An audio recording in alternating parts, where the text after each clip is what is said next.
उदा उदा उदा उदा उदा उदा उदा उदा उदा उदा उदा उदा उदा उदा अखंड ज्योत देवते तुझ्या निरांजनातली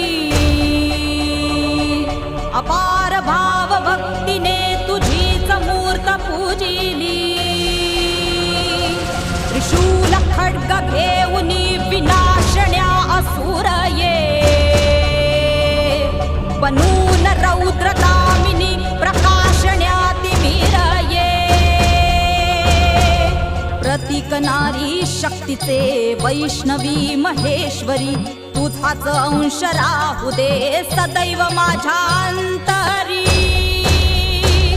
आई अंबे